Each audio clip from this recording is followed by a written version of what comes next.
$70 an hour.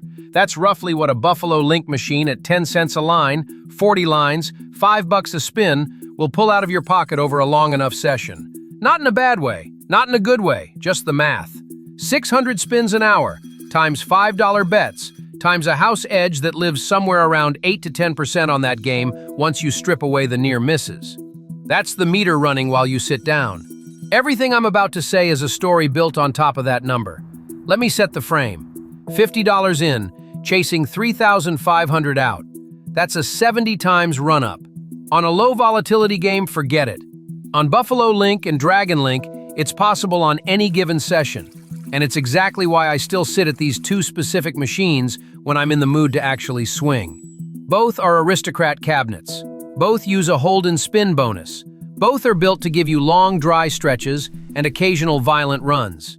Understanding that shape is the whole game. Here's how the money actually behaves. I load $50. On Buffalo Link at a nickel denomination, 40 lines, that's a $2 bet. 600 spins an hour is the industry standard slot pace, but honestly, on these aristocrat cabinets with the animations, I clock in closer to 500. So 500 spins times $2 is $1,000 cycled per hour. If the house edge on that game runs around 8%, my expected loss per hour is $80. My starting bankroll is 50. Read that back. My expected time to zero if nothing hits is under 40 minutes. That's the trap. That's the exact reason people say slots are the third worst game on the floor. Keno's edge sits somewhere around 20 to 40%, depending on the pay table. The big money wheel, that spinning carnival wheel near the entrance, the edge on the top segments can run past 20%. Slots are politer, but they don't miss. So why sit down at all? Because I'm not playing for expected value. I'm playing for variance. The whole point of Buffalo Link and Dragon Link is that the pay table hides most of the return inside a tiny number of huge outcomes. Roughly 10% of the total return on these progressives lives inside the jackpots you can only qualify for at certain bet levels. If you're not qualified, you are literally paying into a prize you cannot win. That's the first decision, and it decides everything downstream. Let me walk the 50 to 3,500 path the way I actually approach it. I split the 50 into two 25s. The first 25 is a probe. I sit at a nickel Buffalo Link, 40 lines, and on that config, the qualifier is $2 a spin minimum. So the 50 is only 12 qualifying spins. 12. That's it. If no lanterns land 3 or more in those 12, I stand up. I do not press. I do not chase. I do not tell myself the machine owes me. The machine owes me nothing. Each spin is independent.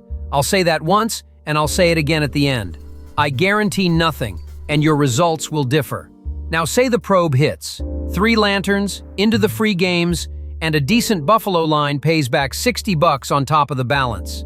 I'm sitting at 90, maybe 110. This is the decision most people blow. They keep the bet the same and grind. What I do is different, and this is my routine, not a system that changes the odds. I lock away my original 50, physically. I hit cash out, I take the ticket, I fold it, I put it away. The rest becomes the working stake. Here's where Dragon Link enters the picture. On the 10-cent denomination, Dragon Link plays 25 lines, minimum bet around $2.50 a spin for the qualifier.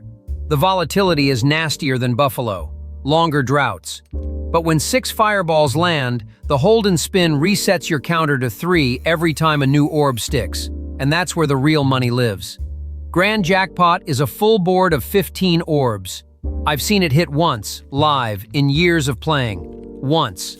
That tells you the shape of the distribution. Plenty of you ask me the same thing in the comments, where I actually sit down when I want to play without the headache.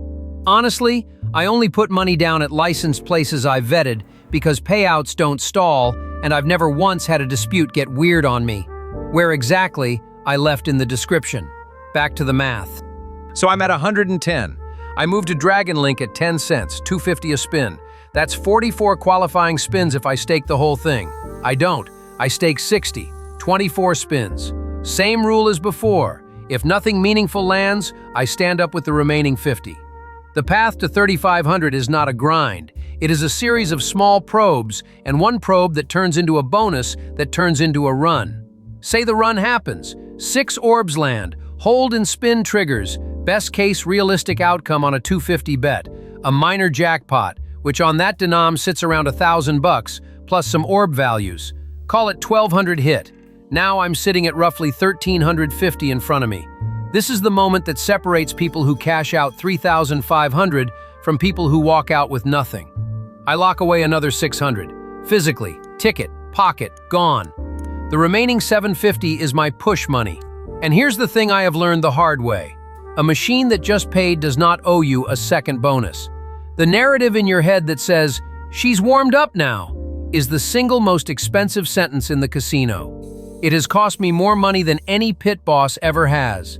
What I do is switch cabinets. Not because it changes the odds, it doesn't. Each spin is independent. The random number generator does not know the machine next door exists. But because it forces me to reevaluate my bet from scratch. It breaks the momentum in my own head. That's the only edge I'm claiming, and it's an edge on me, not on the house. I move to a fresh Dragon Link, same denom, same bet, 750 stake, 30 spins. If the second bonus doesn't come inside those 30, I am done for the session. I take the locked away money and the remaining balance, and I leave. That's the plan before I sit down. Written on my phone, not negotiable.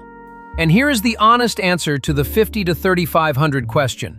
Most sessions, it doesn't happen. Most sessions, I lose the probe, lock nothing away, and walk out down 50. The 70 times run only happens when a specific sequence of bonuses stacks inside a short window, and that window is rare by design. When it does happen, the reason I walked out with 3,500 instead of 200 is not because I read the machine. It's because I locked money away every time the balance doubled, and I stood up when my written plans said to stand up. The bets you skip matter more than the bets you press. Skip any denomination where you can't afford the jackpot qualifying bet. You're subsidizing someone else's shot. Skip Dragon Link at the dollar level unless your bankroll starts with 4 figures. Skip Buffalo Link on the penny if the progressive requires the nickel qualifier. And skip the story your brain tells you when a machine has been cold for 10 minutes. It hasn't done anything. It doesn't know you're there. So, do you play tight probes and lock money away? Or do you ride one machine all night and hope? Tell me which camp you're in. I read the comments.